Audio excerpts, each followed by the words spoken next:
እግዚአብሔር ይመስገን። ሁላችሁንም ሰላም ብያለሁ። አቡዬ እንዴት ነሽ? ደህና ነኝ። እንዴት ነህ? አትሰሚም? ሀቡ ደህና ነኝ። እንዴት ነህ? እግዚአብሔር ይመስገን። እንግዲህ በሳሪ ጥሪ ተደርጎልኛል። አዎ እኔ ነኝ። እሺ ሳርዬ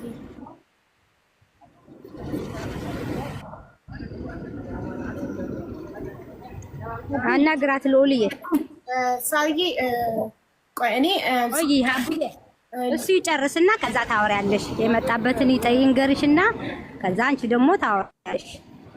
ልዑልዬ አንተ ተናገር። በቃ የመጣበትን ሀሳብህን ግለጽላትና ከዛ በኋላ እሷ ደግሞ ትናገራለች። እሺ በቃ ምንም ያው ሌላ ነገር አይደለም ሀቡዬ። ያው አስከፍቼሻለሁ።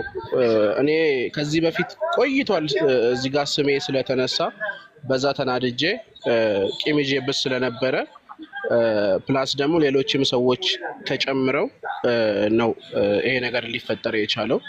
አሁን ግን የማይመጣ አይነት አመጣጥ መጡ።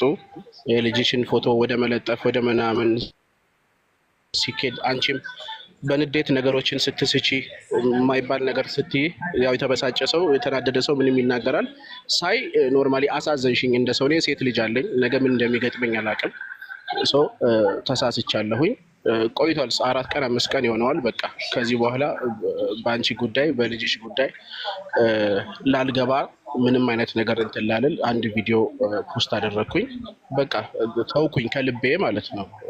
ጀስት እንደዛ ስትሆኝ ማለት እንደዛ አይነት ነገር ይፈጠራል ብዬ አላሰብኩም። ከመጀመሪያም ኖርማሊ ለማብሸቅ የተጠቀምነው ነገር ነበረ። ሌሎችም ሰዎች ደግሞ ሲጨመሩ ነገሩ ተጋጋለና ለዚህ በቃ አሁን ሳርዬን አውርቻት ነበረ። ትላንትናም ዛሬም አውርቻታለሁ ሳራን። በቃ ሶሪ ለመባባል ያህል ነው።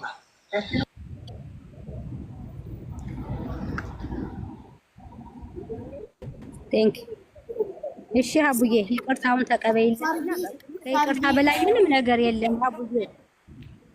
እሺ አንድ ጥያቄ አክብሮሽ ነው ልጠይቀዋ። ጥያቄ አለኝ። ማለት አሳረኛው አንተ ልጄን ተሳድበሃል?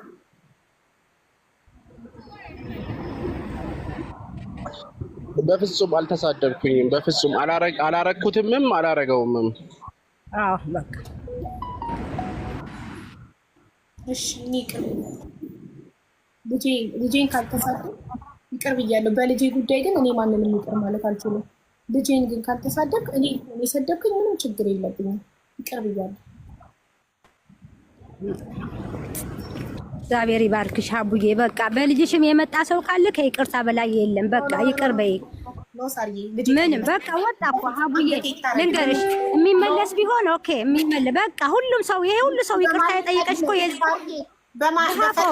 በተፈጥሮ ነው የተሰደበው። በመልኩ አይደለም በምኑ አይደለም። በተፈጥሮ ነው የተሰደበው። ልጄ በተፈጥሮ ፈጣሪ በሰጠው ነው። የማይሰማ ደንቆሮ ተብሎ የተሰደበው በልጄ ቀይ መስቀል ሌላ ነገር አይደለም የተሰደበው። ልጄ ረባሽ ነው እንትን ነው ተብሎ አይደለም የተሰደበው። ፈጣሪ በሰጠው ነገር ምንም አይደለም።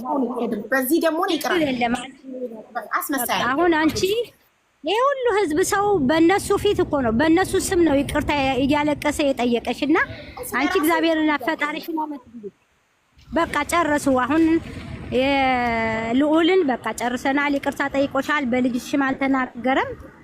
ሀቡዬ በጣም እንወድሻለን፣ እናከብርሻለን። ምንም አይሰማሽ። አንቺ ጠንክሪ በቃ እሺ ሳርዬ። አንቺን አክብሬ እኔ ይቅር ብያለሁ ሳርዬ። እኔ ምንም በልጄ ጉዳይ የተናገረኝን ሰው እንጂ ቂም የሚይዘው በልጄ ጉዳይ ቂመኛ ነኝ። በራሴ ጉዳይ ግን ምንም ችግር የለብኝም። እኔ ስድብ ብርቄም ድንቄም አይደለም። ምንም ችግር የለብኝም። አይ በቃ እሱም ትልቅ ሰው ነው። እዚህ ድረስ መጥቶ አክብሮ ይቅርታ መጠየቅ ቀላል ነገር አይደለም። እግዚአብሔር ያክብረው። በጣም ጥሩ ሰው ጥሩ ልጅ ነው። ማስኩም አያጨናንቅሽ። ፊትሽን ሪኮግናይዝ እንዲያደርግ ስላደረግነው ነው ፊትሽን ሲያይ ክሎዝ የሚያደርገው። ከዚህ በኋላ ግን በምንም ተአምር ማንም ሪፖርት አያደርግብሽም። ማንም በዚህ ደረጃ የሚሄድብሽ ሰው የለም። አቅምም የላቸውም። እኔ ከእንደዚህ አይነት ነገርም ቢደረግም ችግር የለብኝም። እኔ አባ መላለኝ ምንም ችግር የለብኝም። ወንድሜ ይደረግ አካውንት ሪፖርት ምንም ችግር የለብኝም። አቅሜን አሳየቻለሁ። እኔ በ24 ሰዓት ውስጥ 100,000 ፎሎ ማግኘት የምችል ጀግና ነኝ። ኦልሬዲ ፈምሻለሁ፣ ስሜን ገንብቻለሁ። አካውንት ሲዘጋ አዲስ አካውንት ከፍቼ ስመጣ በ24 ሰዓት ውስጥ 100,000 ፎሎ ምገባ ነኝ። ስለዚህ አካውንት ብርቄም አይደለም። ሪፖርት አይደረግም ላልከው ይደረግ፣ ምንም ችግር የለብኝም።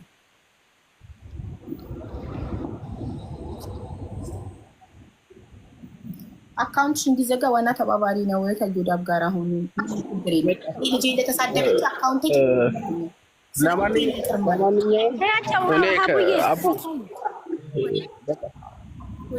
ታዩ ኮመንቱን ታዩ። በቃ እኔ ዋናው ነገር አንቺ ከልብሽ ብቻ ይቅር በይኝ እሺ አቡዬ። እኔ ሰው እንዲያዝንብኝ ሰው እንዲያለቅስብኝ አልፈልግም።